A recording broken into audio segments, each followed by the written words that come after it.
On en vient maintenant à notre dossier consacré ce soir au danger du protoxyde d'azote. 15 tonnes de gaz hilarant ont été saisies en France ces 9 derniers mois.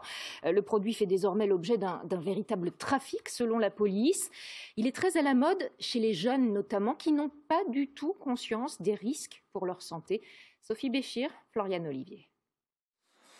Sur les réseaux sociaux, les vidéos d'adolescents et de jeunes adultes sous l'effet du gaz hilarant se multiplient.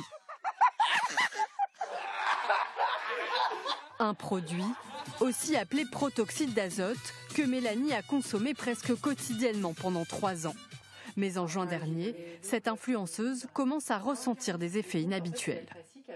J'arrivais plus à monter les escaliers, j'arrivais plus à rien faire, j'avais plus de force dans les jambes, mais vraiment. Genre porter un pack d'eau pour monter un étage, c'était mort.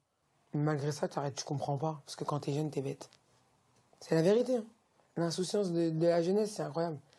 Mais quand tu prends conscience des choses, tu te dis, mais plus jamais de ta vie, je vais faire un ballon en fait. Quand je me voyais que je pouvais plus marcher, je disais, mais attends, pour du gaz, pour 10 secondes de plaisir, tu te retrouves à ne plus pouvoir marcher, Mélanie. Aujourd'hui, 8 mois après ses premiers symptômes, Mélanie n'a toujours pas récupéré l'ensemble de ses facultés sensorielles. Quand tu te douches, l'eau coule. Habituellement, tu sens l'eau couler sur ton corps. Là, ça s'arrête là. J'ai aucune sensibilité. Genre, je vais mettre de l'eau brûlante. Ici, je ne sens pas sur mes jambes. Ça va devenir rouge. C'est bizarre. Mais c'est tout ce qui va m'interpeller. Le protoxyde d'azote est un gaz vendu à l'origine sous forme de cartouches pour fabriquer de la chantilly. Mais depuis quelques années, il est régulièrement détourné de son usage. Ce neurologue a vu le nombre d'intoxications augmenter. Ces nouveaux patients, très jeunes, ont parfois besoin de rééducation. On voit les conséquences les plus graves finalement, qui sont une paralysie, des troubles sensitifs, des problèmes de la marche, des troubles urinaires. Ça peut aller même jusqu'à des troubles psychiatriques et des problèmes visuels.